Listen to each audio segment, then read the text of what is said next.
that, but I honestly. Oof. Yeah, I hit record now, just like because we can edit this out. Yeah, we'll edit it. All right, cool.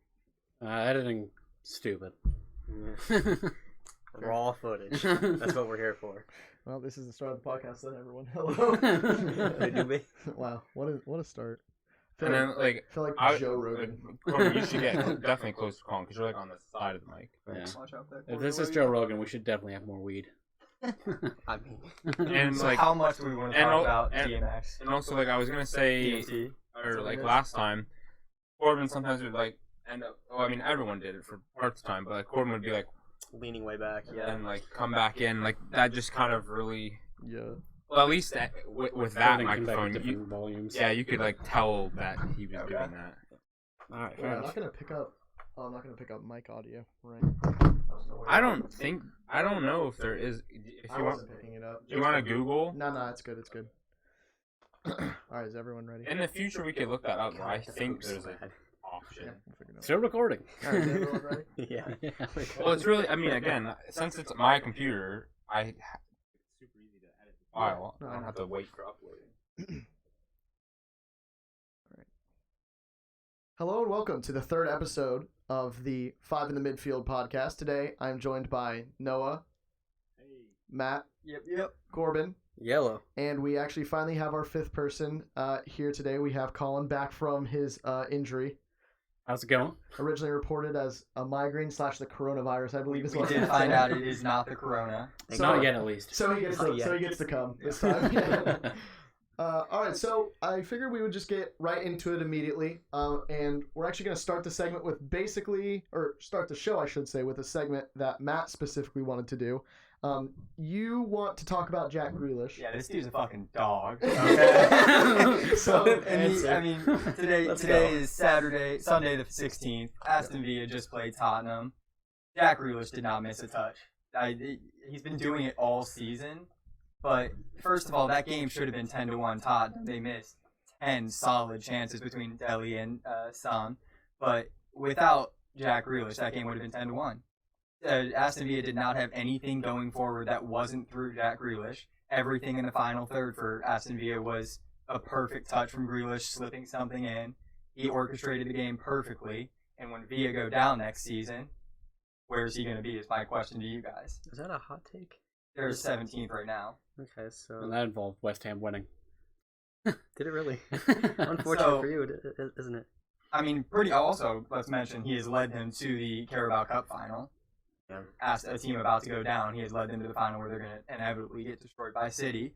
But, yeah, so where's he going to be? Because now that Chelsea just signed Ziyech, I thought Grealish to Chelsea was going to happen. I thought that was the most logical move. But now it seems to me like United, and I know Arsenal fans, including myself, want Grealish so bad, but I 99% am sure the club won't do anything about that because we don't do things like that, i.e. positive moves. So I think United makes sense. Anything else? Yeah, I think he looks pretty good in purple, as is. And I think he would look great with West Ham United, to be quite honest with you. That is if we stay in the league this year. It seems like a very lateral move. If West Ham United, We could go back to the Euros at any minute. If West Ham United have Just not have this enough year. money to sign Jack Grealish, I will be stunned. Well, we haven't been spending on anything else. We play in the I mean, Prem. people love to pay for English players, isn't that right, Corbin? Yeah, you're not kidding. We love overpaying for people from England just to keep them in England. Yeah, which is going to make it so much better when we sign Jack Grealish for a shade under $100 million this summer. But is he? How much do we think he's worth? Not 100. Not 100? I How much mean- do we think James Madison's worth? Because the James Madison Okay, rumor transfer Why- is near 100. I was gonna bring that up later, but I think first let's focus on Grealish, and then later Yeah. I think we could talk about. I don't know Well, about there that. should be I feel other like they're very mistakes. comparable. Well, Yeah. yeah, but I'm just saying I think there are a few other English playmakers right now that everyone's looking. Again, I want to talk about that later, but Go ahead. Jadon Sancho, again, Yeah. slightly different position. Jadon Sancho, James Madison.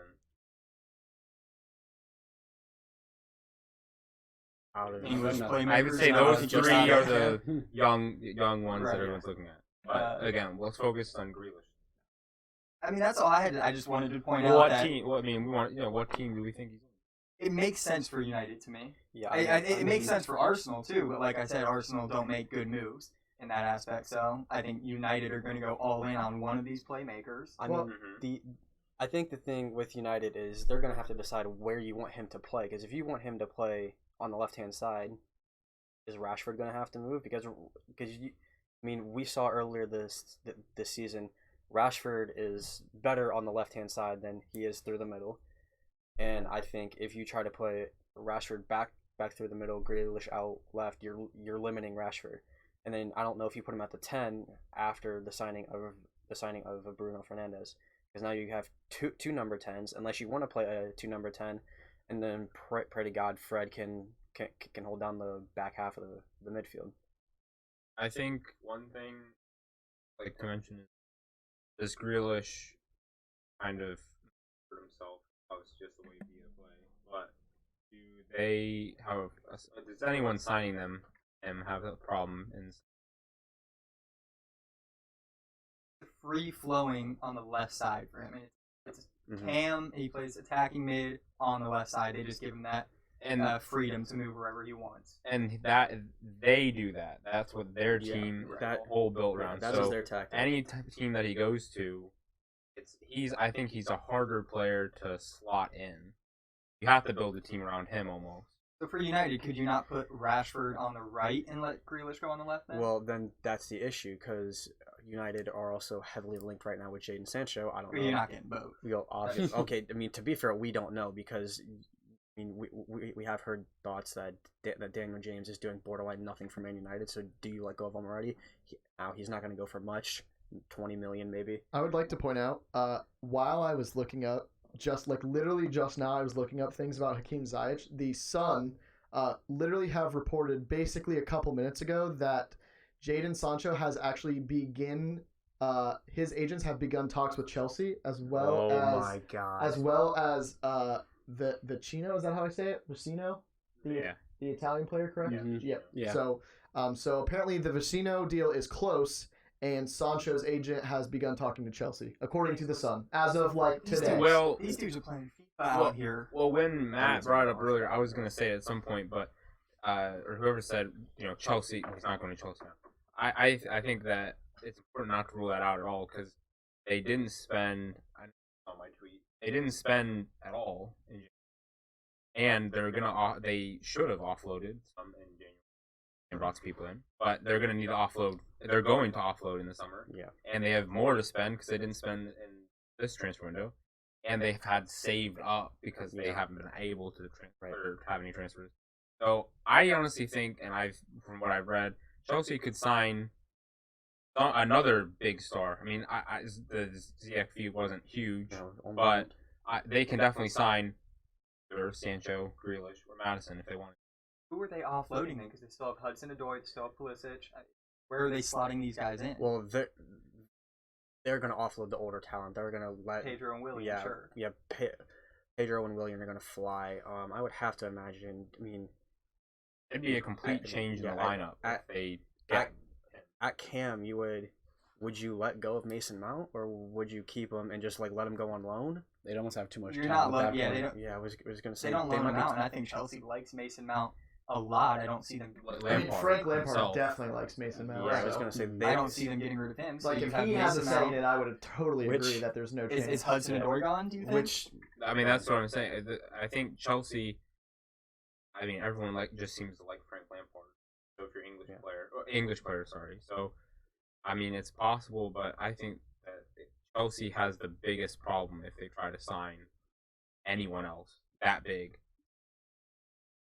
They already have a ton of depth when it comes to wingers with what we've been talking about. So even if they were to offload Willian or Pedro, there's still, not going to be enough minutes for those players to share. Odoi, Pulisic, Mason Mount, and then you're bringing in Ziyech already and you're talking to Sancho and Vecino. They're not running a Man City type thing where they rotate every single game. Which is going to be the issue. I wouldn't recommend running a Man City thing. You might run into a bit of an issue, as we found out. But Pulisic isn't going anywhere. They can't offload him for a profit right now. He's gonna if they were trying to get rid of him right now. How much was that? Massive loss. 50 mil. Was it? Yeah, 50. Okay. I could see them getting rid of Hudson-Odoi, but that still leaves them with 5. It's top class or starting caliber players. Cam forward. Yeah. I know that's the other problem. You a might lot need, of I was gonna say, Chelsea's you might need people, a target. a lot of Chelsea's players are positionless. Add another position player. Yeah. Trouble. You don't need to add a target. You got Tammy Abraham. I don't see him going anywhere. Okay, but Tim then, Hayward's going to be really good for a long time. I Yeah. have a feeling. yeah, but he can't play 50 games a season. Then you rotate then and just change the style Are you game gonna by keep game Olivier when he's Giroud? not playing. Are you gonna keep Olivier Giroud, Well, or he's Playing the FA Cup games. 35. or are you gonna take? No, Frank Lampard does not like Giroud. Well, no, So. well, no shit. We figured that out by now. But so Giroud does not factor into this equation. If they need to get rid of Giroud, they'll get rid of Giroud. So then you get rid of Probably for free. So then you get rid of Giroud this summer. You can play maybe someone in a false nine, someone like Pulisic, maybe Hudson-Odoi plays a false nine. That might be able to open up a spot. Still, this is what I'm saying. It all seems so unrealistic. It seems like Chelsea are just playing FIFA, just spending the I money, agree. I mean, and then yeah. we'll figure it out as we go. Yeah, I It mean, doesn't it- make sense. I mean, So Chelsea doesn't make most sense. No, for Jack Grealish, no, I don't think Chelsea makes the most sense. don't think Chelsea makes So a lot of sense. what at all. team now moving up? You would United have to say still United makes has sense to to be me. the number one sense. Realistically, makes- United still yeah, makes sense to me. Should make the most They sense. can yeah. figure out how to work Rashford, Martial, Bruno Fernandes. They can figure all that out. I mean, I mean, What are some other teams then? Well, I was gonna obviously say- Tottenham and Arsenal are in the race. well, what I was going to say too is like we're talking about how Chelsea would have a problem with too much talent. I think Man United is the team that needs to have the problem of too much talent because they Exactly. don't feel like they have enough right now. Well, I'm going to tell you right now. I don't think the issue is up front. I don't think Man United's issue is Yeah, up that's front. no, it's not on paper. I think it's the not. I think the issue for Man United right now is finding a way to stop the bombardment of attacks from getting through the midfield. I mean, obviously, Fred's playing better. Scott McTominay's still coming back from injury. Pogba's still coming back from injury. They don't really have a lot of defensive mid options that can really like stop the player, like stop the passes in to get or to not let wingers or center forwards be one-on-one or get people in behind it. I think that's what they're really. As a United really fan, and waiting does for. that stop you from going after Grealish? Right.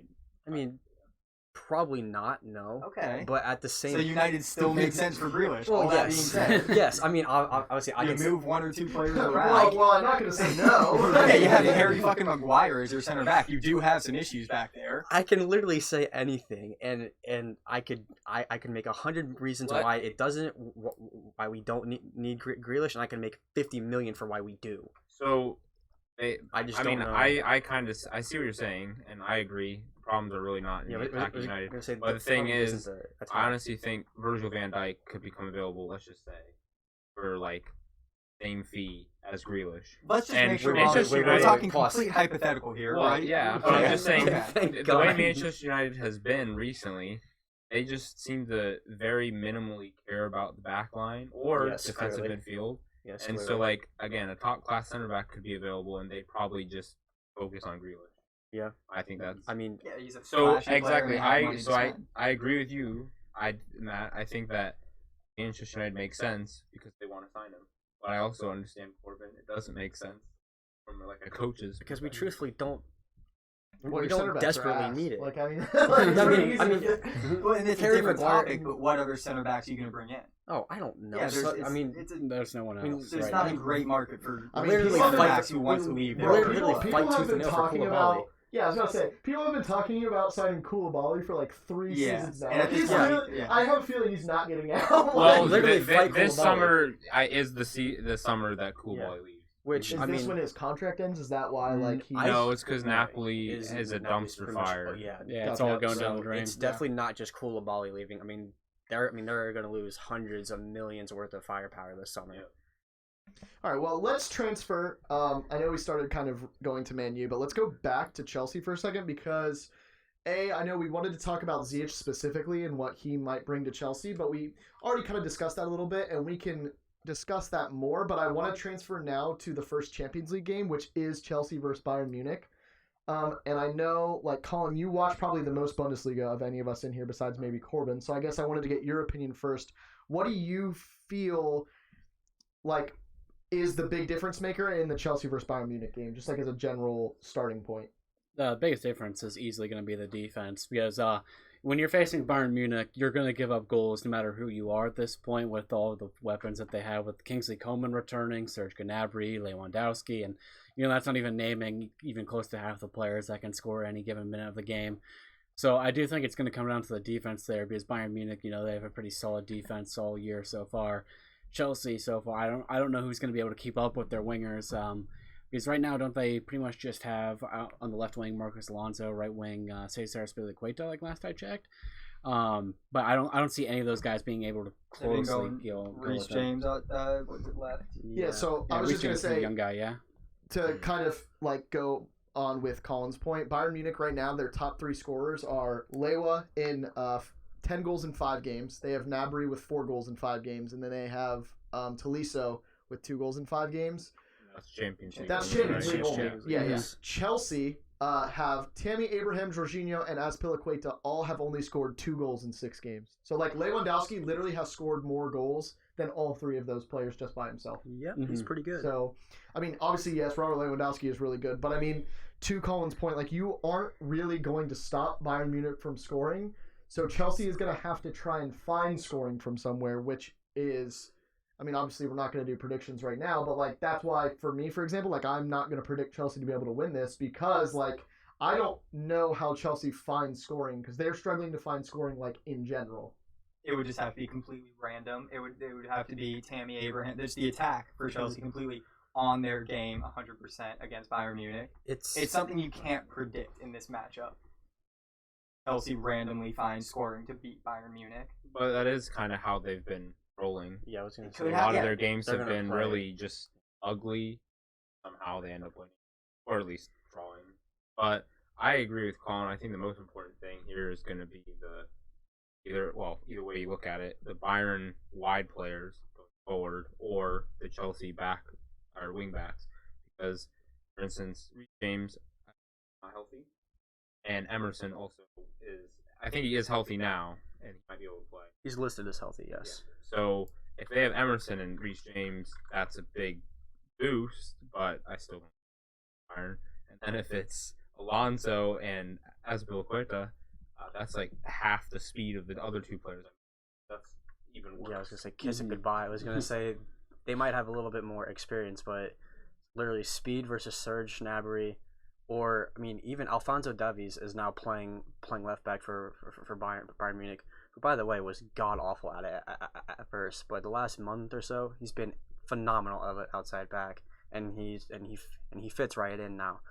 So Alphonso Davies flying down that left wing with whoever it could be, most likely Serge Gnabry, is going to be something that not just an outside back has to worry about, but you're going to drag a winger back, you're going to drive center midfielders back, you're going to pin everybody back. And the way that Chelsea are even going to have a chance is kind of like they scored late against Arsenal, sit it all in, and then they're just going to counter across the game. I agree. Probably across both games. I think, like you said about, I like what you said about dragging the wingers, and also any side player. Because I think one thing Chelsea struggle with sometimes is the work rate of, especially the number 8s. And like Mason Mount, sometimes when he's thrown into like the 8 hole, he's very lazy. Problem with Bayern again is just. Yeah, I mean, in thinking about the center midfield, I mean, it's going to be going into Chelsea's back half. You're pretty much going to be watching Conte try to defend a combination of, it could be Coutinho, Thiago, Thomas Muller. I mean, you can literally starting him. Leon Goretzka is going to be in there as well. So they're not going to win any area balls. So pray to God Kepa decides he wants to play short. But I mean, it's literally going to be. This definitely looks like it's going to be one-way traffic for most of the 180. For the record, Noah, just so you know, it is actually reported that Reece James should be back in time. So not that necessarily changes anything, but he will actually, looks like he is going to be available to play, I would say, if Frank Lampard chooses to do that. Definitely a boost for Chelsea. I hope. Yeah, it's definitely a little I hope he is available. Yep. So I think that's a good enough segment about Chelsea, so I guess we want to go into predictions now before we do this. Just so everyone is aware, first leg is in Stamford Bridge, second leg is at Munich. So just in case that wanted to change anything. Boy, that changes everything. Yeah. So It does. we'll start from my right to left. So Yeah, Noah, if you tell want us to go how it first. does. I mean, I think that, well, in this game, you have two very good arenas. So, at the first game being Bridge helps because Chelsea, again, I think they'll find a way to win at the Bridge. It'll be like a really ugly game. I mean, it's a bold prediction, but look at Chelsea's games. They just Against Arsenal, not against Bayern Munich. They find ways to win against Arsenal. Not win even. They find ways to draw Arsenal. Again, I'm not saying they're going to win the tie. So again, my prediction for the whole tie is that it's going to be Bayern 5 and Chelsea 2. You're saying so you're saying Bayern in the second leg. I think Chelsea will score 1. You're gonna be sweating a little bit, dog. Yes, they will explode. Okay. I mean, yeah. But you're still saying Chelsea go into the second leg with the lead. Yeah, 1-0. That is a bold prediction. That's a hot take. If we're moving, do you have anything else on the leg? That's all I gotta say. Bayern, what did they beat Arsenal a few years ago? 10-2. 10-2, yeah, on 5-1 aggregate? each game. Something like that. Okay. Like I said a minute ago, it's impossible to No, you predict. can't say something like that. I needed a definitive. Definitive. I'll say. You can say 10-2. I'll say. That's I'll what say Spurs 9-2. got beat by, We'll say too. 9-2. Damn. It's impossible to predict, in my opinion, Chelsea winning either leg here. It would have to be some random. They are able to sit back and just not let Lewandowski get any looks. He's gonna be man marked. He will be, yeah, but it's not going to be enough. And even if it is, Coutinho sliding in and hitting a banger, Serge Gnabry off the left side cutting in and hitting a banger. It's impossible to predict Chelsea win this game, win the first leg. I think the first game is going to be fun to watch. I want to watch It's that. fun to watch because we like watching soccer. Colin, It will be fun to watch. Before we go to Colin, I would say Yeah, fun please. thing to note, just in case anyone cares. The last time that Bayern Munich and Chelsea played was the Champions League final in 2012, where Chelsea won on penalties, which doesn't necessarily mean anything. Can for they this. bring Drogba back? That was Prime 8 years, Drogba? 8 years ago, but it might be worth noting, I guess, in some facet or another. Yeah, I actually kind of would like to know if there's any repeating players that are still Was playing that- on each of those teams. I believe that. I could be wrong, but I believe Thomas Muller was still on Bayern Munich. Yes, I was Thomas saying Muller Thomas definitely. was He's probably- been there forever. Yeah, I was gonna say, How long has this Piliqueta been at Chelsea? Not that Thomas not Muller, quite that Thomas long. Muller was Bayern Munich's goal scorer in There that it game. is. Yeah. And then Drogba hit the stupid head. Yeah, so Bayern Munich's starting lineup in that game was, let's see, Manuel Mario Neuer Gomez was up probably top. there. Mario Gomez up top. We had Frank Ribery, Arjen Robben on the sides. Toni Kroos and Bastian Schweinsteiger at holding midfield. Thomas Muller was center attacking mid. Then you had a backline of Jerome Boateng, two guys I've never heard of, Philip Lahm, and Manuel Neuer. Who were the two guys you've you never never heard of? of? You said Philip Lahm after I'm like, has he never heard of Philip Lahm? No, That's what I said. Was it Bobson? Anatoly Tomashuk and Okay. Diego Contento. Oh, Oh, Diego- Contento. Yeah, he's Yeah. a former. I wouldn't Yeah. say great, but he's pretty good. He was So decent. that was our starting line. The only other player I think actively on Bayern Munich that was a part of the roster, Rafinha.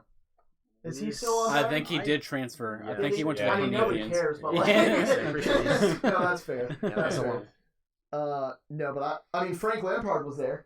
Frank Lampard was indeed at the I don't match. remember that. for Frank sure. Lampard was definitely there. So. I'd like to think it'd be a grudge match, like Bayern Munich getting some revenge, but I don't think those players even All remember right, it. Colin, so what is your prediction? Yeah, no. So what I would say for that game, I would have to bet probably over the two legs. I'd say 6-1 Bayern Munich over the two legs. Probably they win 2-0 at Chelsea, scrap up 4 goals, and then just give one like late on in the game just because they're getting complacent. I think that's the only way that Chelsea ends up scoring against them. Yeah, but I think Bayern Munich wins it pretty handily. I mean, I don't even know if Chelsea score, to be honest with you. I'm really struggling to actually find a way that Chelsea score here. I feel like they're going to be pinned back. Bayern Munich's going to run up somewhere around 75% of possession over 180 minutes. And only God knows who's going to be at outside back for Chelsea, let alone who's going to be able to stop the supply. I'm going to go 7-0. 7-0 Bayern Munich. Okay. Well, my prediction is going to be 6-1, and the way I think it'll play out 6-1 is who? 6-1 Bayern Munich. Oh, right. Excuse me. As Yeah, if we yeah. needed to clarify. Yes. I'm going to predict a 2-1 victory for Bayern in Stamford Bridge, and then a 4-0 victory at home. Okay. Which seems pretty conservative, but that's kind of what I wanted to go with. So, all right, we will move on to the next game, which is also on February 25th at 3 p.m., and that is Napoli versus Barcelona. So I don't know if anyone has a huge talking point they want to jump off with, but I will leave it to you guys to discuss. Messi's Does Messi have help? goalless drought. Messi's drought is gonna end. in the Champions League. Or just all competitions. I was Struggling to just score. I don't see. He's not scoring, but he's assisted the Yeah, last he like had a 6 hat trick of goals. assists 2 games ago. Yeah. But I mean, for Barcelona to make the Champions League run past this match, Messi's gonna have to pick it up. Will he do it here? Is the question. I mean, I'm asking. I think. Well, I mean, I agree with you, but the only thing I really wanted to say is just Barcelona. If you're any of the players that could play in these matches, you kind of just have that in the back of your mind, especially since it is Napoli. But I just think all the Barcelona players are going to be playing like final, semifinal. Why?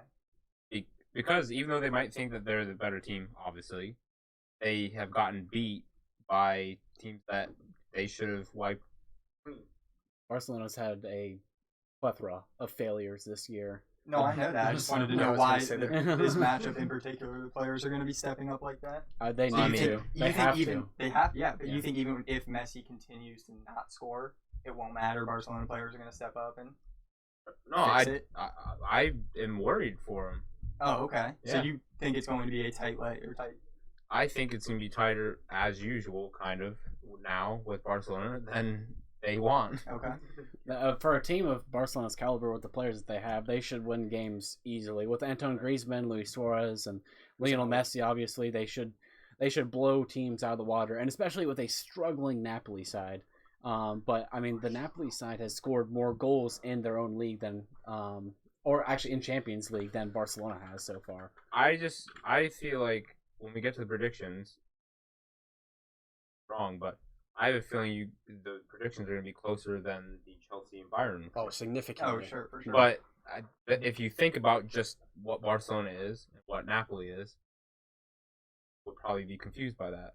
What were the Vegas odds that we were looking at before we started? What were the Vegas odds for the Champions League? Because wasn't Barcelona's second favorite to was win pretty as of high. right They now? were The whole second thing as of favorite right while we now? were looking at. They're pretty high. I know. I don't really like that. I setup. didn't see Yeah, that. you weren't. Was it? Liverpool, I believe. Okay, so the odds that we were looking at earlier, Liverpool is 4-1, and then Barcelona and Man City were tied for second at 9-2, and then PSG and Munich were 7-1, just under them. So, but one thing that Corbin wanted me to confirm as well, Luis Suarez is not going to be playing. He is out still with that injury. I mean, it happened in January, and they were originally saying 4 months. So he probably won't be playing in either leg. I don't know if that affects any of your guys' predictions, but Luis Suarez most likely will not be playing in this Champions League round of either game. So, In a way, it does affect my predictions, but at the same time, Luis Suarez kind of sucks. Wow. Hot take. Away, Okay. especially. I think he I had think gone he with has. it. I think he has 2 goals so far through all the Champions League matches. He so. has broke the streak that he did have, which was I think 2 years without an away goal. yeah, so Luis Suarez is currently their leading Champions League scorer with 3 goals. Yikes. In 5 games. Messi is right behind him only by 1 goal. And then Griezmann is at 1 goal. So obviously Griezmann 1, Messi 2, Suarez 3, just for the record. But Dries Mertens is the best attacking option for either side so far, at least statistically. He has 5 goals in 6. Yeah, and that's kind of how Napoli have played from what I've seen from Serie A this season. Is Well, I was going to say, of course, Milic has only played 3 games, and he has 3 goals in 3 games. Obviously, also important to know. I think interesting. I mean, again, I think these predictions are going to be closer, like I said, than you would think if you just saw Barcelona versus Napoli. But also, Napoli is much healthier right now. Well, and I would say Barcelona. one thing that you kind of brought up during the Chelsea-Bayern game is that Chelsea being at home to start would probably be to their advantage. That's exactly how I feel about this Napoli series because Napoli gets the first game at home. And I definitely am under the belief a little bit of like having home field advantage in the first leg and knowing like what you have to do going into the second game is a lot easier, I feel like, especially when you're at home for the first one. So I actually do that like in this series. Napoli benefits greatly from having. I agree. Barcelona's going to need a pretty big game at Napoli because you know how much I, as a PSG fan, know how much away goals really do mean in the Champions League. Barcelona or Messi? Who needs to have the better game? Everyone else or Messi? Honestly, Barcelona. Dude, someone just needs to do something because they're not going to have Lionel Messi forever. I'm not saying this is the end of Messi, but Antoine Griezmann needs to pick up his weight for as big of a transfer as he was. He's been relatively worthless. He's been bang average. Like, he's been, like, I would say that Jack Grealish would actually fit better into the Barcelona system than Griezmann. So Jack Grealish to Barcelona confirmed? No, I 100% agree. I think I don't think Barcelona need our money for that. No, I 100% agree. I think this game means so much more to other players other than Messi because guys like Griezmann need to step up. They need to start playing better in all competitions. And that starts in the Champions League. You bought him to win the Champions League. So, let's also not forget, Napoli didn't lose a game in the group stage. Yeah, and they also drew half of them. Yeah, but that also includes beating Liverpool. Liverpool topped the group. It was an impressive. It was the very first game in the Champions League. They wiped them clean. They beat them. I mean, yes, it was at home, which may play into the thought process of that first leg being at home. They beat them 2-0 at home. So maybe, I mean, Napoli have not been good in the league this season. I mean, they're in 8th place right now. I was going to say, they're sitting mid-table. I mean, the Champions League looks to, I mean, obviously, no, they're not winning the Champions League. I highly, highly doubt it. So I don't think they're going to get back in. But, I mean, this might be their one saving claim to the season. Sure, they looked good in the group stage, but that also includes a group with Salzburg and Genk. Okay, Barcelona came out of a group with Dortmund and Inter, topped the group with Dortmund and Inter. So if you want to see, they beat Liverpool. That's cool. Liverpool still topped the group. Barcelona came out of a much more difficult group. So yeah, you're right. Napoli probably do have all their chips on Champions League because they're struggling in the league and they're not going to qualify for Champions League via Serie A. But Barcelona are in a much better run so far in the Champions League. I don't think they care. Napoli doesn't think they're going to. But I do agree. They would love to just knock out Barcelona. That would be just their best part of the season, like you said. It would be the time moment in their season. So, predictions? I actually am under the belief that I would rather have my play away first, especially in Barcelona's case, because Barcelona just are the better team. Even if Napoli take the 1-0 advantage going into the second leg, Barcelona in front of their stadium, in front of their fans, know, okay, we just got to beat them by more than a goal. And Barcelona can do that in front of their fans. I realized I just made that mini rant about how I love being first or being home for a first game, but then I realized when you talk specifically about Barcelona, they basically always score 3 or 4 goals at Nou Camp. Yeah. So it kind of sucks because the first game you play against Barcelona, if you're the home team, you feel basically if you don't win 3-0, you have no chance. Yeah. So sometimes even 4. Go ahead. Yeah, 4-0 at home. And you even scored an away goal and it still didn't work. Yeah, so Barcelona know they just need to not lose by more than a goal in that first leg, and honestly, they'll probably win. So yeah, if we're going predictions, I'll say I think probably a draw in the first leg. I'll say 1-1 first leg, but Barcelona are going to come out and win 3-0, 3-1 in the second leg. I'll say 4-1 on aggregate Barcelona. Oh, me? I'm gonna go. I'm gonna just go boring. I'm just gonna say it's gonna be 2-1 both sides. For both legs. Barcelona wins both. Yeah, Barcelona wins both. Guess I shouldn't I'm like, well, if you're saying 2-1 both legs, and you got to pick a penalty. That doesn't sound boring. That sounds like I was gonna say it sounds like a little bit of football.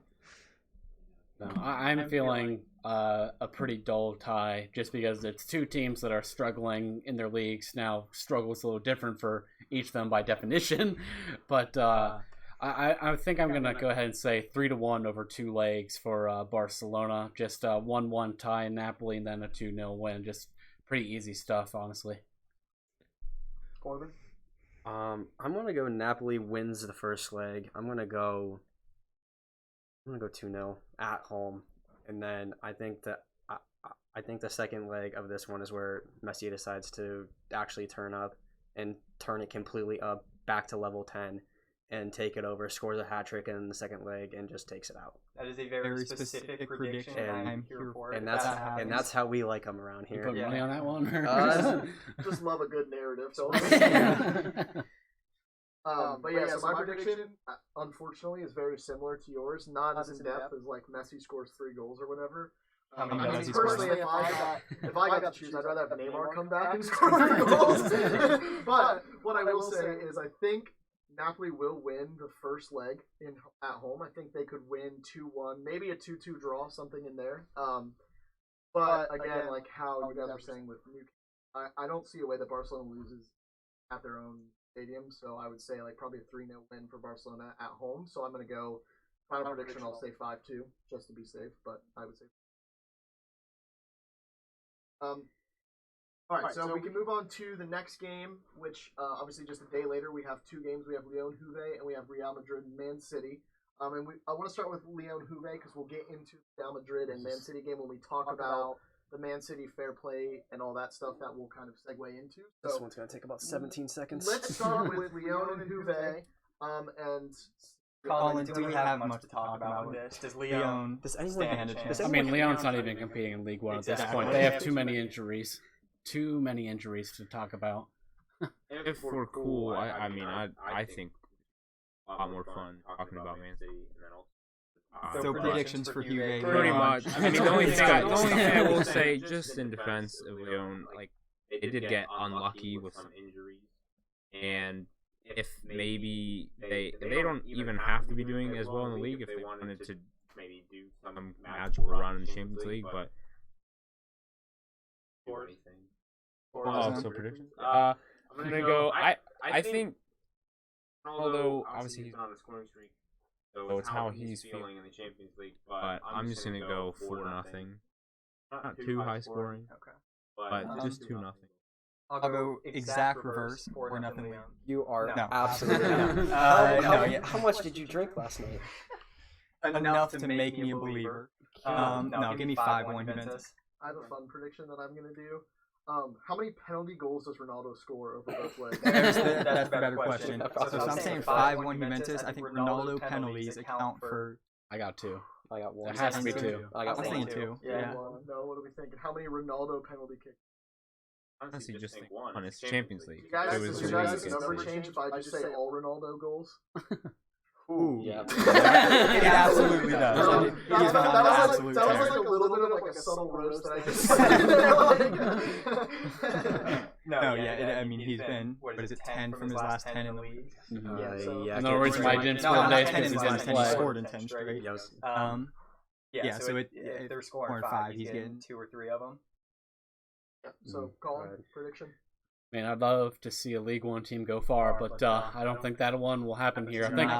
I think Juventus will win this one. I don't think it's gonna be close. I'm feeling a 9-0 through 2 legs. I was gonna say. I think they'll go. I think That's they'll go in. good. I think they'll go into Lyon and win 4-0, and then they're not gonna take their foot off the brakes or take their foot off the pedals there, and win 5-0 at their own stadium too. And no way Lyon has anyone that can score. Yeah, I mean it's. This is going to be worse one-way traffic than Bayern Chelsea. I mean, I don't know much about Lyon. I know they're more in. I know they have. He knows their ass. Yeah, I know they have more injuries than probably the entire MLS right now, and they're still in preseason. So I mean, it's realistically 9. Yeah, this is Juventus' chance to make a statement. So I'm going 7-8 Statement 0. does Juve need to make? That they're actually not a Ronaldo-only team because Okay. because right Well, now they surely look like it outside of they today do. I was because he going to didn't say, play. to But go forward with that, they're not a Ronaldo-only team. He's not actually their leading scorer in Champions League so far. Paulo Dybala actually has more goals than him in Champions League right now. He bailed them out. yeah, I was gonna say he bailed him out a couple times at least. Yeah. So what But was your Ronaldo doesn't care until. right? What was your final prediction? I'm going 8-0. 8-0. Wow. Okay. I think Lyon's gonna score. I'm not sure who's gonna do it. Is Memphis Depay, is he hurt still? Oh, He's out till July. Okay, that's what I thought. So he's not gonna play. So yeah, I don't know who's gonna score. So I'm gonna change my prediction. I'm gonna say like, you know what? I'm gonna say 6-1. I think Lyon will find a way to score a goal, whether it's like just a terrible penalty call or like Ronaldo plays goalie for the second half of the second leg, like I don't know, something. No. Where's each game at? First game is in Lyon. Shoot. So I said 5-1, and my prediction is make a wish situation. Wow. I think Juve go up by a lot, and even if it's the first leg, Lyon is gonna be like, look, we have a kid. It's his dream. Okay. All he wants to do is score against Ronaldo. Do we think Ronaldo lets that happen? This is a very serious, Ronaldo is especially in the first leg. Ronaldo will hop and goal. Yeah, Just to stop I think that. All right, hold on. We're gonna play a little game here. Brendan, I pulled up the Lyon roster. I want you to look at that roster and tell me who scores Lyon's first goal. Take your best bet. If you get it right, I will buy you any food you want. I was playing roulette. Just throw it out. No, I already know who it's gonna be. They got one really good player that's not injured. Is Moussa Dembele not hurt? I think he's healthy. Yeah. He's recently healthy. He was hurt. He's coming back He's from wearing injury. number 9, so I'll go with him. Yeah. So Moussa Dembele is one of their top guys. They also have the one center midfielder who I always brick his name when I try to say it. I believe it's like Hosam Aour. Aour, yeah. Yeah. I actually, if I had to pick someone to score, I'd say Cornet. Maxwell Cornet. He's been fine for him. I believe he actually just scored this weekend for Lyon. Look at that. What a hero. All right, let's move on. All right. More fun stuff. Yeah, that was a fun 13 in the league for Dembele. Nice. Or is that all competitions? That's all competitions. That's all competitions. He's their leading goal scorer. So Dembele is a good. In Champions League, I believe, I can double check, but I believe he had. Okay, he didn't show up on their top scorers list in Champions League. So. Sick. And two of their top scorers have one goal, and he did not show up on that list. So. Now that I'm looking at the complete roster, it's going to be Jeff Rennie Adelaide, and it's going to happen. Oh, he's hurt. He's out until the end of the season. Arsenal Twitter can't praise him when he scores then. Let's also not forget that Juventus just got Chiellini back today as well. So the old band of the 39-year-old center backs. Less than 6 months ago, he tore his ACL and he played again today. Yeah. He didn't actually. Oh, no, it wasn't a full tear? No, I was just joking. I was saying that they lied. They just lied. We're not sure what 6 happened months. because 6 months in an ACL, you don't really. That doesn't seem right. But I mean, it definitely. It might help Juventus a little bit to have their back three. I mean, they might play a back three of De Ligt, Chiellini, and Bonucci, which is going to be absolutely frightening to think about, to be honest with you. Well, speaking of bald, Pep Guardiola. Let's go. Oh, that's One second. So here we are. I'm actually, instead of talking about City first, I want to talk about Real Madrid first. So we're going to go to the other bald coach. Right. We're going to go to Zidane instead. Okay. Okay, so my question to you guys is, without Ronaldo, who bails Real Madrid out in a situation where they are down to Man City late? It's gonna be something stupid. I'm going to hit the play on words. Gareth Bale. I'm going to go Gareth Bale. Bale Do I is let him not- play yet? He played today, and I'm pretty sure he got a yellow card and got subbed out. But, Yeah, and didn't they tie 2-2 today? they did tie 2-2. That is Exactly, factual. bail him out of that one. That was versus Celta Vigo. That's your prediction. Is Zidane happy that Bale is the one who Oh, scores? Jesus Christ, no. Yeah. Zidane doesn't let it get there. Zidane might actually put on his cleats and go on the field himself before Bale plays in this game, to be honest with you. The person that would bail Real Madrid out would be Sergio Ramos. Probably, I don't know yeah, why. probably. He's a defender, but he scores all the time. And he Also, also... clearly no faith in Eden Hazard. yeah, I mean... Well, I mean, he also takes the I penalty mean, kicks, I too, think and we they draw might- a lot of those. Being in defensive Hazard, I mean, I don't know how much you guys were factoring this in, but I don't think he will be able to make as much of a difference is because he just got back. He hasn't played since November Thanksgiving. By the second leg, though, he'll be should be fully fit. Oh yes, but you would think. he'll be fit and he'll play. But I What just is mean fully form. fit? What's form?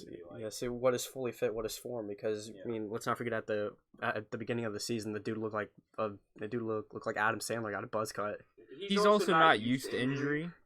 He's been a pretty healthy guy.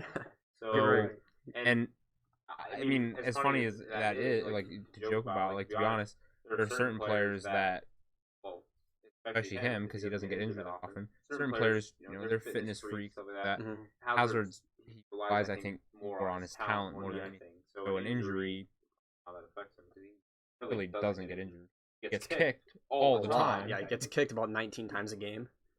We talked last week about City putting all their straws into Champions League this season, and I'm going to move it on to the big topic. We can come back to Real Madrid, but now that City potentially not playing in Champions League for 2 more seasons after this, they have to win it this season. Yeah, they really have to. Well, it's funny though because like if you talk to Man City fans, I feel like they would have said that at the beginning of the season anyway. I mean, we said that last week. Everybody this year like made the joke like, oh, Liverpool and Man City are just gonna switch trophies this year. Like they're just gonna trade and then everyone's gonna be happy. So like for me, Man City now being in a position where they like really, really have to win. I mean, obviously this will tie into my prediction later, but like I don't really see how Real Madrid wins just because of everything that's happened. But I won't completely put them out because Eden Hazard has also played Man City for a number of years, is probably pretty familiar with how they work. I mean, obviously, like it changes season to season based on personnel, but I feel like Eden Hazard has always done particularly well against Man City when he was on Chelsea. So I'm not gonna completely rule out Real Madrid doing well, but Madrid is still one of the top 4 or 5 teams in the world. I mean, they're still top of the league right now, right? Yes, they are. They're up by 1 point after today's games. Yeah, so City is the favorite. We said they were third in the Vegas odds to win the whole Champions League. But Real Madrid is definitely a 51-49 to me. I mean, I could definitely see Real Madrid winning by 2 goals over both legs. Yeah. Now, had this been earlier in the season, I'd say that they're both in the same boat of putting everything in the Champions League. Right. But Real Madrid, relatively like in the league, they've really turned things around. Now they did have a setback of being dropped out of the Copa del Rey, but I'm sure they don't feel as bad about that with Barcelona being knocked out on the same day as well. And Atleti all out of that. So I'm betting they don't feel as bad about that. But, earlier this season, it might have been a little more desperate for them to do well in the Champions League. But seeing where they are now, they obviously want to win La Liga over their rivals of Barcelona.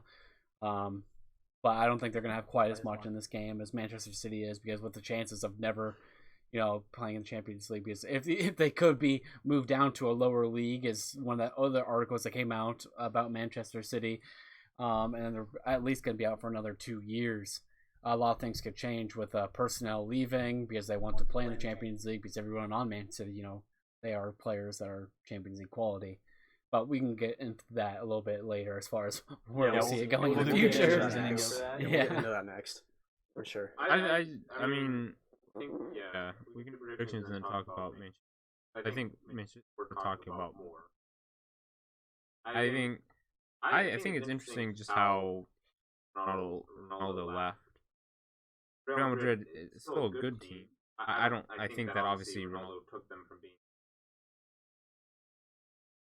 as viewed as favorites. 3 times the best team in Europe. Right. And since he's left, it's interesting. Hazard, even though he's an awesome player, he doesn't really carry. Like, I just don't see many people, talk about Real Madrid just for fun, like any in the league.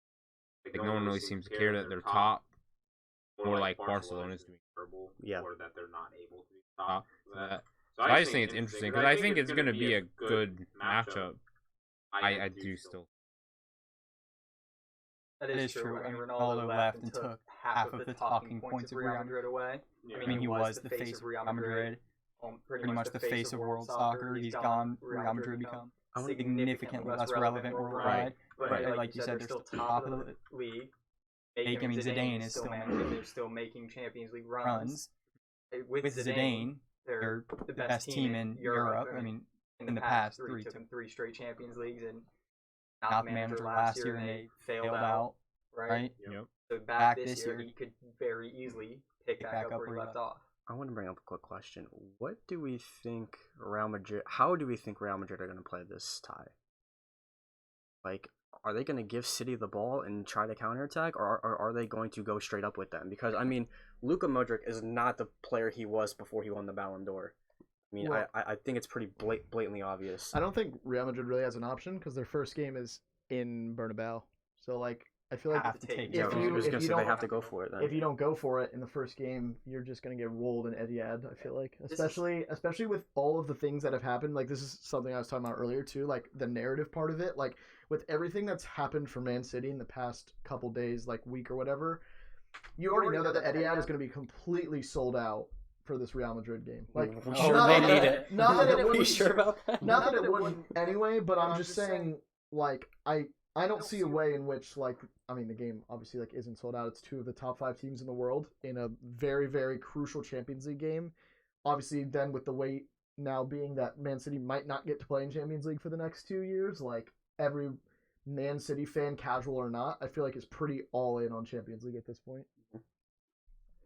Two Heavyweight teams going at it. They're both going to take it to each other. It's just who's going to be on their day that day. I mean, because if City plays the way they did against Tottenham, what, 2 weeks ago? Well, Madrid is going to hand it to them. City were bad bad against Tottenham. But if Madrid bring back up the form they had at the beginning of the season, it's vice versa. City's going to take it to them. And So honestly, two of the top 5 teams in the world, it's just who's on their game that day. And that's why I say for me it's 51, 49%. I don't. It could go either way. I'm going to say 51% Man City. So if we're going predictions, yeah, I'll say Man City. I was gonna say, over 2 legs. Yeah, turn your percentage into numbers. Yeah. First leg at the Etihad or at the Bernabeu. Give me City 4-3 on aggregate. I think a draw in the first leg at the Bernabeu, and then City manage it. It might go 120 minutes in the second leg. I don't know. It's tough to say, but I'll say City win it by 1 on aggregate. Just one by Yeah, I'll say 3-2. because I was just about to force you. Yeah, 1-1. to commit. Okay, here we go. 1-1 draw at the Okay. Bernabeu. 1-1 after 90 at the Etihad, and City win it in 120. I'm gonna go. I think it actually might be more high scoring because Real Madrid. Oh, I think we'll try to go at them. I don't.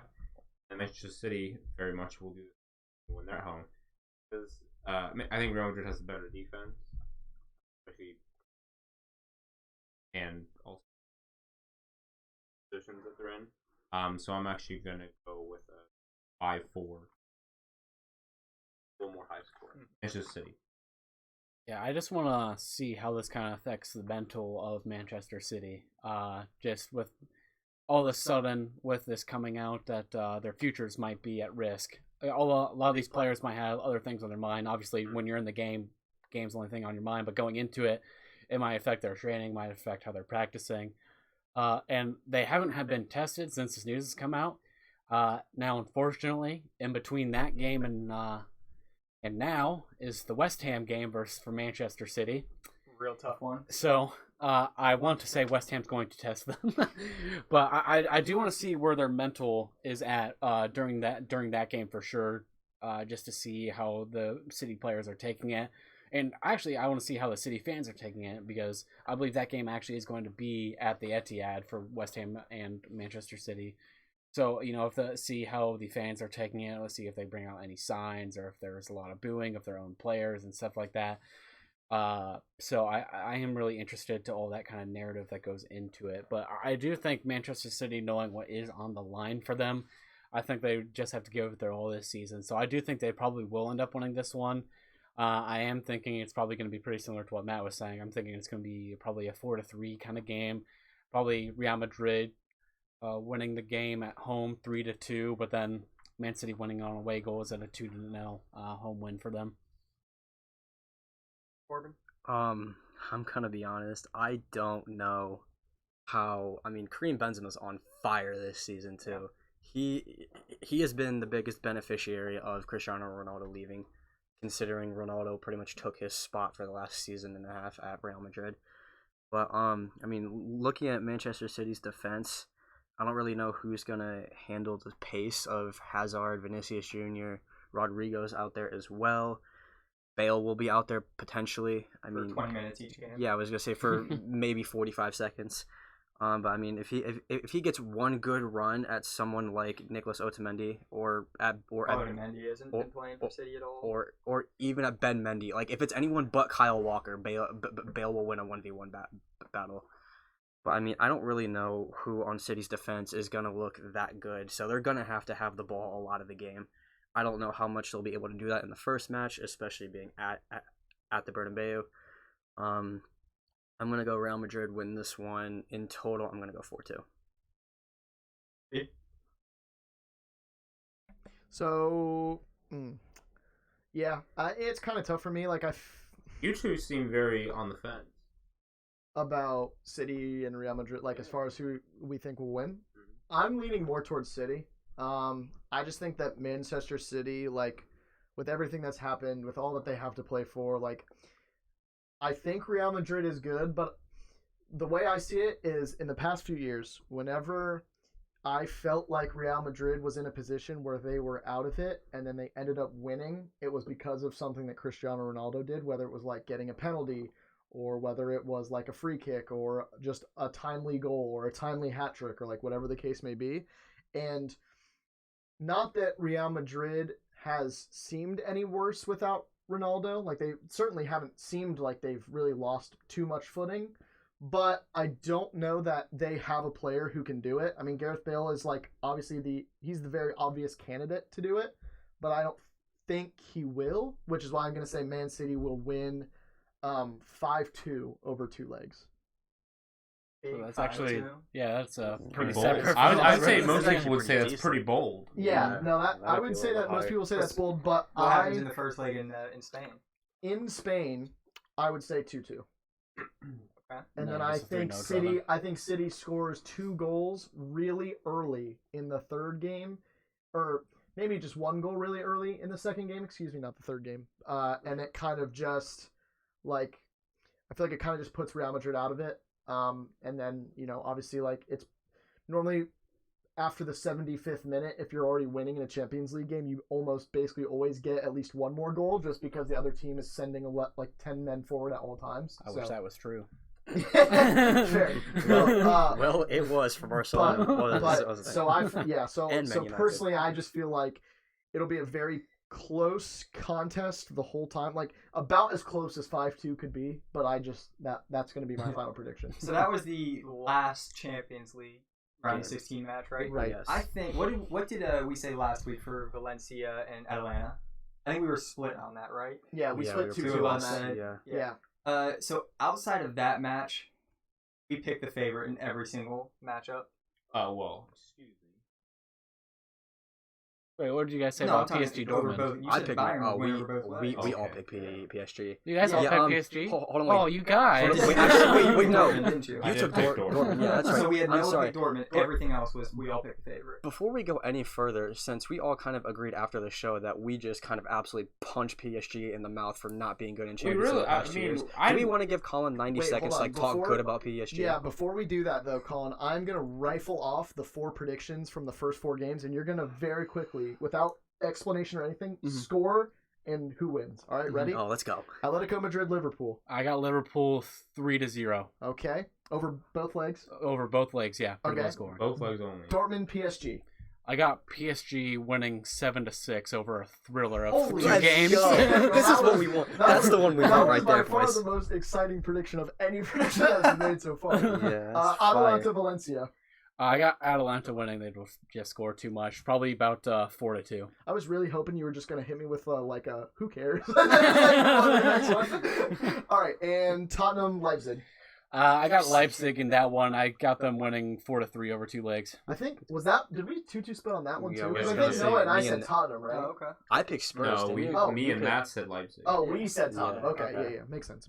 Okay, so now that that's done, I mean, Colin, do you have anything that you want to say in defense of PSG? I mean, we didn't really roast them that we hard. It really was- didn't. Yeah. But- I mean, But we- basically the main talking points of our PSG discussion was Don't bottle they it. have been very liable in the back in Champions League games historically in the past few years. So we definitely attacked them a little bit for that. And I did say if they don't win Champions League this year, Mbappe's gone. No, you're right. Although, what I would say is we all say that, and then Colin comes in here and predicts that Dortmund will score 6 goals, but PSG will still win anyway. So, like, clearly Colin agrees. Yeah, no, I think with the teams that are both going out, you're not going to stop the goals from coming in. I mean, with Neymar, he's actually just came out today that it's rumored he will be in the squad versus Borussia Dortmund for the first leg. God, I would hope so. So, they're going to have Neymar, Mbappe, Cardi, and Di Maria. They're going to have Pablo Sarabia. They'll have anyone that they want to come out and attack them. And in fact, let it be, Dortmund's defense is pretty all right for the Bundesliga, but I don't think they can possibly stop PSG from scoring. Now, on the flip side of that, PSG yesterday tied Amiens 4-4. And you had an 18-year-old CB scored? 17. Yeah, we had 17-year-olds. Tanguy Kouasse. He went out there and scored a I'm really glad you brace. know how to say that. But yeah, so I think it will be interesting because obviously you're not going to stop them from scoring while Marco Reus is injured for them. I don't know how long the injury is supposed to be. But, they're going to have Jadon Sancho, Erling Haaland, who's been nothing short of the second coming of Jesus for them. And, you simply can't keep up Borussia Dortmund the same way that you can't keep us out. So I do think it'll be interesting, and I think we have picked some things up at the back, and especially with the addition of Keylor Navas, that man knows how to win the Champions League better than possibly even Ronaldo. So I do think we have fixed that at the back. He's been able to keep Kimpembe and Marquinhos, and he's even made Thero Kerr look like a good center back. So so I do think we definitely have spruced it up a bit, but like I said, it's going to be a heck of a 2-game split. One of the things we didn't talk about when looking at this match last week was the fact that it is the Wonder Kid matchup. Mbappe, Sancho, Haaland, all in the same game. Neymar was once a wonder kid. Is Neymar a wonder kid still? Well, Jesse Lingard, if he's a wonder kid, why not Neymar? Facts. I feel like at this point, Neymar's just I like. think you have to be a teenager to be a wonder kid. I don't know if you have to be a teenager. You have to be, I would say 22 or younger is what I Yeah, would classify. You have to be former. eligible to play in the Olympics, which is a U23 tournament. Okay. Sure, yeah. Yeah, Be that's eligible a to good play in the definition. Olympics. That's fair. Yeah, So you got for sure. Haaland, Which I guess Mbappe, which I guess those Sancho. rules kind of only apply to some people because I know you do get X amount of players you can bring in that are over 23, which is why Mo Salah is playing in the Olympics this summer. In case everyone missed that, I'm pretty sure he's like 27. Well, one thing I do want to bring up, though, I actually did see this, I think last month, is that Neymar has pretty much changed how he's been playing. And it's not in a negative way that you would assume it is, being in League One and taking it easy, but it's more in the way that at this point of his life, he's now realized that, he's not going to be the next Messi or the next Cristiano Ronaldo. So he's more so taking it easy a bit and taking it in a more professional style in how he's been acting on and off of the field, which is something that PSG has never seen. Not at all. So now with Neymar's newfound maturity lately, hopefully he doesn't end up missing out on his sister again. Someone had to say it. I was gonna say it last week. You guys told me not to. Colin said did it. it. If anyone was gonna say Yeah, it. but no, it'll be nice to see him hopefully for both legs of the quarterfinals and for round of 16. Hopefully he can actually take us to where we bought him for. And I'm going to be looking really forward to this because I do love Borussia Dortmund and I love PSG as my favorite team, obviously. So I'm really looking forward to it. And I hope it is a really good set of games. So you said 7-6. When this ends up as 1-0 after 2 legs, we're going to tweet about that. No, that's absolutely fair. If it ends 1-0, I'm punching a hole in the I wall. don't know how it would end 1-0. I think he meant 7-6 after the first leg. Oh, right. So the second leg, then same thing. No, I think it's going to be I don't know how the goals will not come in there. All right. Yeah, I mean, that's definitely a matchup where both teams are pretty shit at defense. So Kind of scary for the quarterfinals, whoever moves on, but we're here for it now. I'm not Absolutely. concerned. If we get to the quarterfinals, we'll find a way. It's a new challenge. You know what? Maybe you get the winner of Atalanta and Valencia. The quarterfinals is then a narrative for us because we've never made it past it in our newfound money. So And just pray you we'll get let the Atalanta. narrative carry us through the quarterfinals. If we make the semifinals, that's a successful season, and Mbappe and Neymar can enjoy their time elsewhere.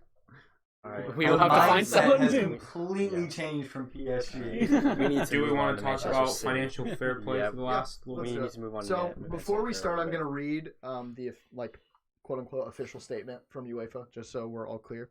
So this is paraphrasing a little bit. I'm taking this from an article on The Guardian, but it says UEFA said in its statement that the adjudicatory judging chamber, which is basically the people who decide if what everything in soccer is legal or is illegal, which administers compliance with financial play rules, have found that City committed serious breaches of the FFP regulations. The club had overstated its sponsorship revenue, UEFA said, both in the club's accounts and the information submitted to UEFA between 2012 and 2016. So this is something that happened not even within the past few seasons, but something that happened a couple seasons ago. And then they also included that owners, I believe it looks like owners of Man City were helping fund the $67.5 million sponsorship from Etihad, which is part of the problem as well, is because they are, not PSG, Man City is owned by, or not owned by, but they're owned by two people who also own Etihad, which is why they're the main sponsor. So the, basically, Conflict of interest. yeah, so conflict of interest, but then the owners are pumping more money into it than they're originally reporting because they're also the owners of the team, is basically like where the play is. So basically the problem is like Man City's reporting, this is how much money our sponsor Etihad is giving us. But the people who own Etihad also own Man City, and so like, yeah, let's slide a couple extra slide a couple extra bucks, and by a couple extra bucks, I mean like $100 million extra dollars and see what happens. So I would say before we, like, I don't really want to discuss, like, the legal side of it, because obviously, like, all the numbers and all that stuff doesn't really, like, we can't really give our financial expertise on how... Well, I am a lawyer, so Okay, right, what so- I will I will say is they screwed. They're screwed. They screwed. screwed. No, I like they They screwed. they screwed. That is the perfect... That's Hey, lawyer that's- slang. Yeah, that's exactly what I wanted. That's how we do it. That's exactly the quote I would have wanted when we tried to talk about something financial related. Is they screwed. Anyway, so what I want to talk about specifically is what do we think the implications are? Because obviously they have said 2 years of Champions League and $30 million, and I don't know. First of all, I guess, do you guys believe that will actually stand? I think it has a lot better chance of standing than whatever PSG did. I mean, I agree. Yeah, so I mean, what- Well, I just think it is. other teams in general. Yeah, I mean, than other teams in general, PSG most likely being the most notable So, one. Yeah. Yes. so you're saying Manchester City is that kid from The Simpsons where he's sitting on the bus and he's just like, I'm in danger. Yeah, pretty much. I mean, yeah, City are staring over the cliff right now, and pretty much someone is standing behind him, waiting to punch him in the face and knock him off the side. Probably PSG. It is Potentially. 100% time for UEFA to make a stand on something like this. And I think a 2-year Champions League ban is absolutely reasonable. I mean, I would say, like, the one thing that people always say is, like, when something like this happens, and you've seen it in basically every other sport when this happens, is whoever does it the first time, or not whoever does it the first time, but whoever they punish the first time, they punish them extra hard to try and stop people from doing it. Yeah. And that happened with multiple universities in college football. Obviously, like, SMU is the big one, like, forever ago when they were literally banned from their entire football program for, like, 3 seasons or whatever it was. So And, they got a like, death penalty. right. So, like, everyone calls it the death penalty. Like, What was it? Juve in early 2000s. Or Juve. in well, the AC early Milan. 2000s. AC Milan, like, was one of the best clubs in the entire world, and then all of a sudden, they fell off the face of a cliff because of things like this. So, like, I guess. Sorry. So 2 years for me, Champions League ban is completely reasonable in that sense. Does anybody else disagree? I think we all agree. I think it'd be we fair. all agree that it's reasonable. Okay. And- So do you think it's going to stand then? And yeah, and we Because think they it's are gonna stand. appealing it. I think as of today, they Yeah, I was are gonna say, appealing it. I have a feeling this is all going to depend on what UEFA, if they want to, if this is what they're going to choose. Because we know, like we said, they don't normally do much when it comes to other teams. I don't want to single out PSG because it's been other clubs. AC Milan, which the funny thing is, I don't even understand how they broke it. They didn't. I don't even know who they were bringing in, but they probably just got the ban because they sold Thiago Silva and Zlatan for 20 million. That's probably a bannable offense. Yeah, like there's just some, like I don't know how, but more recently, at that point. Yeah, they put him in a dunce hat. They were like, you don't get to play soccer competitively for a couple of years if you're going to be stupid with your money. But for me at least, I want it to stand as 2 years, but I don't think it will. Who was it that said before this? It's just going to keep getting appealed, and City's going to keep dragging it out until they get a play next season. That's what I did. Yeah, go and talk about it. Yeah, so as being someone that's pretty familiar with FFP as a PSG fan, here's what's going to happen exactly. So they're already going to go ahead and appeal it, and then it's going to go through the courts. Now the courts have said they want to get this done by early July, so they can start it for the 2020-2021 season. But Man City, they obviously have the money to pay all. Well, apparently they don't have the money, but they're going to be buying the best lawyers you can buy, and they're going to continue to put this off. So the earliest that a ban would ever take place would be the 2021 season into 2022, just because they're going to put it off and to continue. They'll just keep dragging it out and going through the appeal process as much as they can. Because that's what PSG did. Now PSG's scenario was a little bit different. Just because they saw how our revenue was compared to with our expenses versus our sponsorships. Now we have revenue coming from other places with other deals with companies around the world and other clubs, as well as revenue from selling our home stadium out all the time and traveling fans and all that. Versus with Manchester City, they are not a team known for revenue with outside of the country, with their own fans in their own country. Like, to say they're the second biggest club in Manchester is an understatement almost an overstatement. If there was another club in Manchester, it would be bigger than Manchester City's fan base. Well, technically there is, but it's like a 14th division side. And we're big Is supporters. 14th division, like, do we play in that? Is that our talent? That's our summer league, actually. Yeah, we do play FC Manchester. Realistically, yes. We probably could play for FC Manchester. But yeah, so it's pretty different to where they don't have that those other revenue streams that PSG was able to kind of, I don't want to say get away with, but we do have other streams of revenue coming in from other places that they were able to find and able to prove that we do have that incoming revenue, which did end up getting us out. Go ahead, Brennan. FC United of Manchester is a 7th division team, by the Are way. they allowed to name themselves with Manchester and United in the same title? FC United of Manchester Football Club. I mean, Isn't Manchester United technically Manchester United Football Club? Yeah, it's MUFC.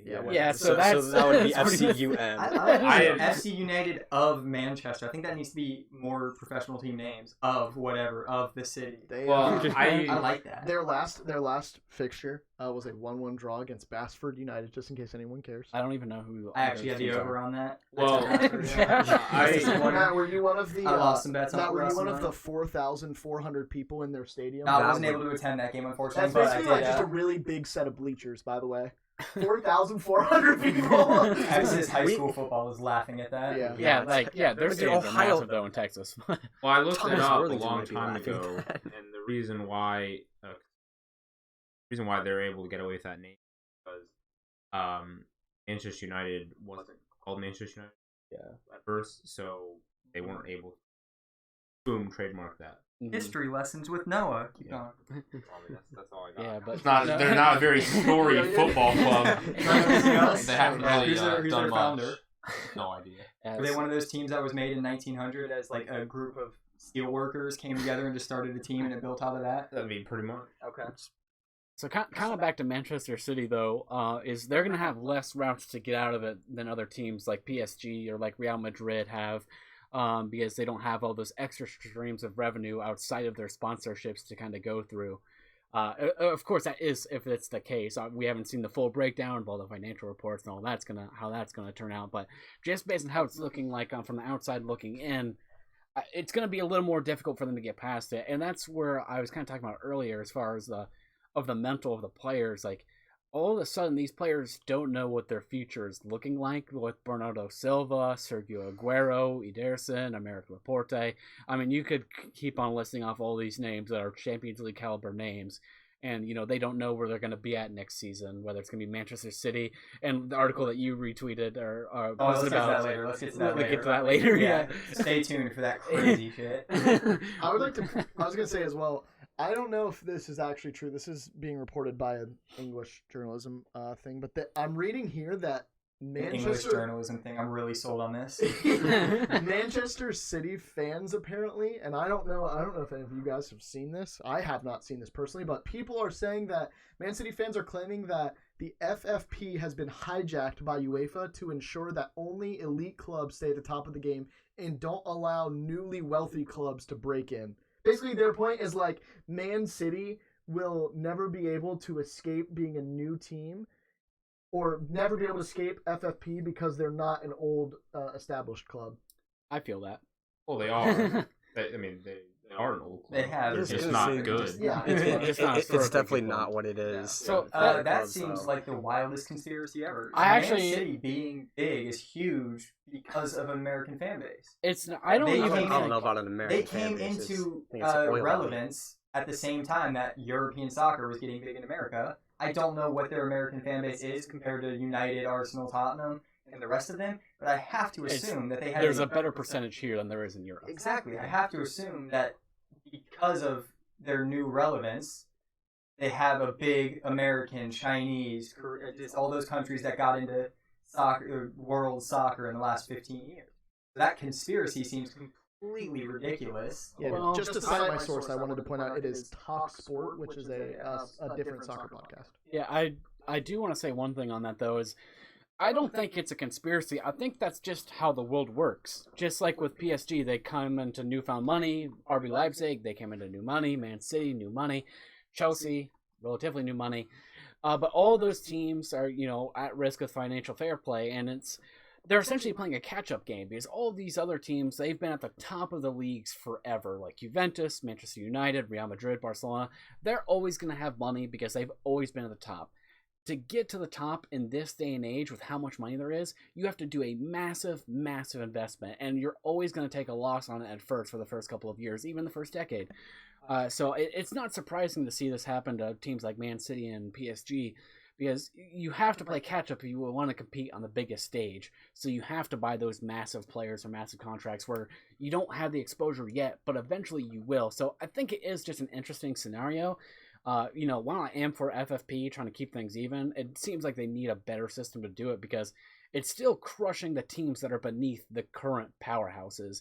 So you're not going to see these new powerhouses arise. Like Leicester City, they can do all they want in the league. They're never going to do anything in the Champions League just because they don't have the wealthy firepower that they do. And even with them being a Premier League side, they do have more wealth than other teams. But you're not going to see a second team in the League One do anything. I don't want to get to a certain subtopic of this here because I think this is one that we're really gonna have to look. Obviously, nothing is set in stone. This appeal is gonna take, like Colin said, another 18 months. Yeah, so at this point, we're in the waiting game. Yeah, but before it's actually settled. But we're gonna go ahead and play the hypothetical here. City do get banned for 2 years. We're not gonna say they go down to League Two. No, we're getting that later. Yeah, I mean, but what happens? I assume this is where you're going. I apologize for cutting you off. What happens to their current players if the ban holds? I don't even know if it's just current players. What are they gonna do?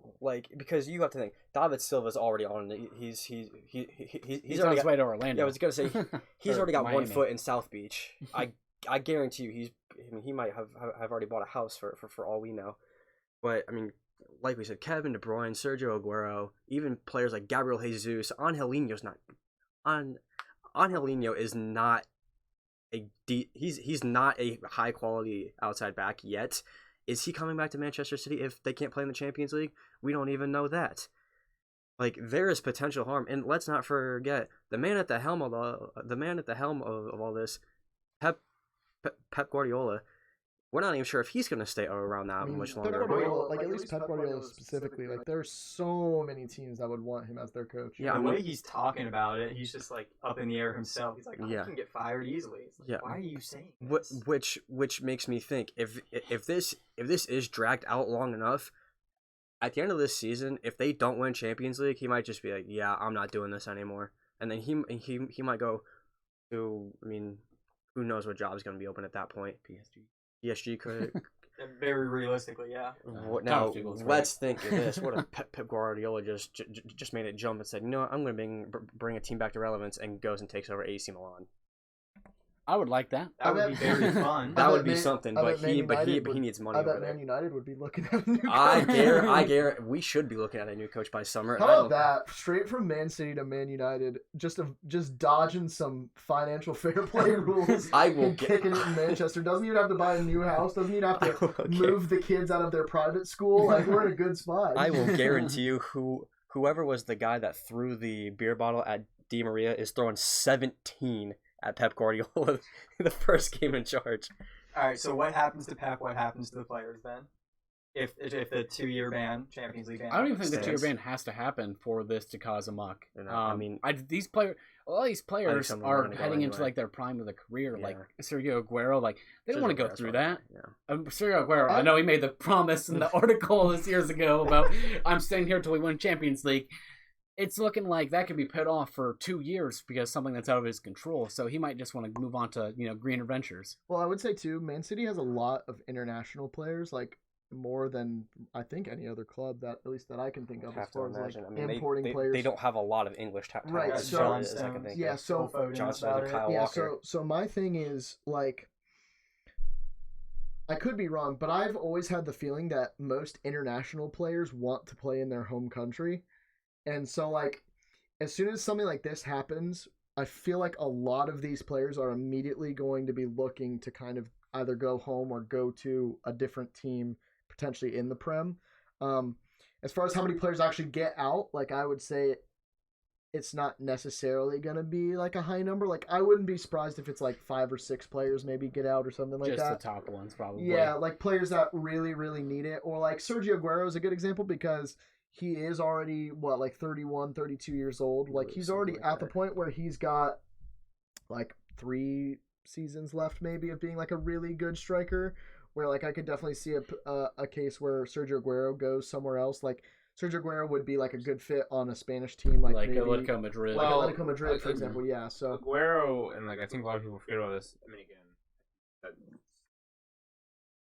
Champions League, but Aguero actually has said for past couple seasons, just seeing out his contract, and then he's back in Argentina. So, Carlos Tevez style. so yeah, so he's Which- not any is he drama. Is he He's gonna miss the World Cup to go to Disney World with his family?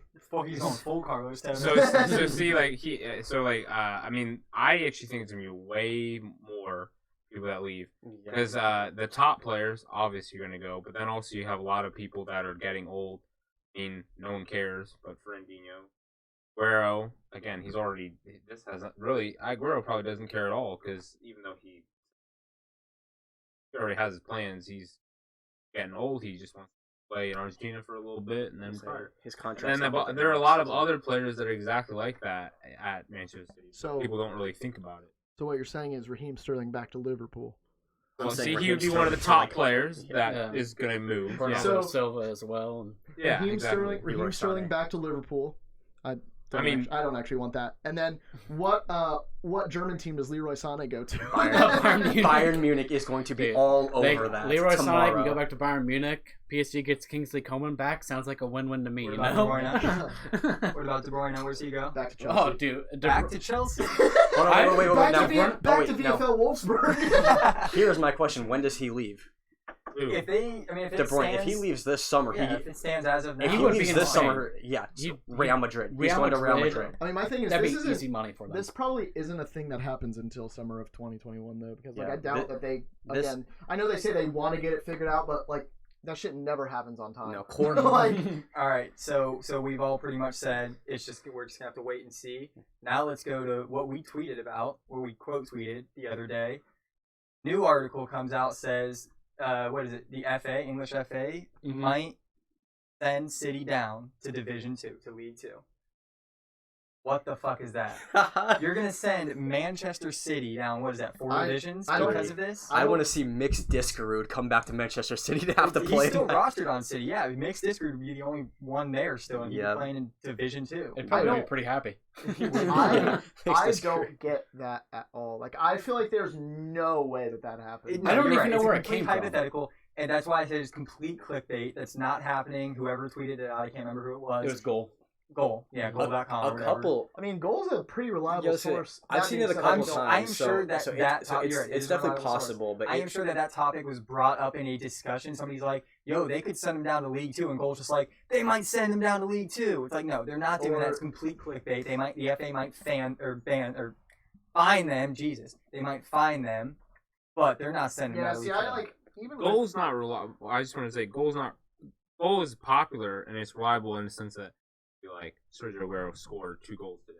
I don't Of know. course, so that's factual. It's That's factual, but like it's pretty much like the an other equivalent stuff, of TMZ. yeah, the other stuff They're, that they like, tweet opinion is pieces. it's Yeah. just clickbait. right. Okay, Mhm. yeah. So That is a possibility. Like the thing is, they're not lying, And that but they're also just There's gonna saying be- it. yeah, to but say it. it's like It has something to go something all that has wrong. a 0.05% Yeah. chance of happening still has a chance. It You know has what to I mean? go So, like, all wrong. and I- that For makes Manchester me want to City. say. I don't buy that. I think Man City. I don't think the domestic league will get involved with this because it's a UEFA based thing, and I know obviously like UEFA works with the FA a lot, I'm sure, but like I don't see like UEFA literally like kneeing Manchester City in the balls, and then while they're already on the ground, FA is like, oh yeah, and by the way, Division 4, and then just like kick them in the forehead. Like I don't. There's no way that happens. Like I mean, it could. I think okay, so like the points deduction thing also doesn't make any sense to me because it's like now you're just giving Man City. They still have the title. There's just like an asterisk now. Like nobody cares about having an asterisk next. Like they won. Yeah, it's Like, all said and done. That's like, the Houston that's the Astros. same thing. Like I never got. Not to go off topic, but this is like the same thing I never got with like the Reggie Bush thing, where it's like everyone knows he still won the Heisman. like you can put an asterisk next to it all you want, but like everybody knows he was the best player in college football that year, and everyone knows he was the one who deserved to win the Heisman. Like I don't know, I never got like deducting points from something that happened a long time ago, or like that obviously happened with like Joe Paterno in Penn State. It's like let's deduct all of his wins, and it's like who cares? Like literally no one cares about that. Mm-hmm. So like I don't know. Giving clubs, not just soccer clubs, but any sports team, giving a sports organization a penalty that doesn't affect the future does nothing. Yeah, it Is literally what I does would not say as a matter. general statement. It doesn't matter. Okay, so does anyone else have anything else they want to talk about, or are we good to wrap this up? Everyone? Jack Grealish fan club, man. I'm hungry. Someone's got to Okay. We officially become a Jack Grealish fan Well, account. we went for an hour and 25. Follow us on Twitter at 5 in the midfield for some good Jack Grealish content. Love James Madison too. So yeah, we'll just be updating you guys on where Only they them go. too. On I only think- them I too. think our Messi, goal- Ronaldo, no, we don't care about that. Jack Right. Grealish, James Madison, the occasional Jamie Vardy. You And know? they might let me tweet about PSG once in a while. Yeah. We'll 5 in the definitely- midfield. I Number definitely- 5 in the Going midfield. forward, I think we're definitely going to be trying and be more up to date on Twitter as far as like doing things every day and trying to get more content out there that's not just these podcasts because obviously like not everyone has the chance 5 minutes to a podcast. So, but again, if you guys do want to follow us on Twitter, follow us at 5 in the midfield. That is the number 5 and then the midfield. Besides that, this episode again is going to be cut into 2 episodes because we did go for about an hour and 25 minutes. And we're trying to keep it around the 45-minute mark. So we appreciate everyone listening. And for the next 2 episodes, most likely next weekend when we record them, and then our schedule is kind of getting figured out. I would Tentative right now. yeah, tentative right now, but I think we're gonna try and do like a Monday, Thursday thing for these uploads. Is what I think we're going for because I think I want to try and do ones like after the 2 days of Champions League games over, and then have one again before like the next week of Champions League would start or whatever the case may be. For now, guys, we appreciate you guys for listening.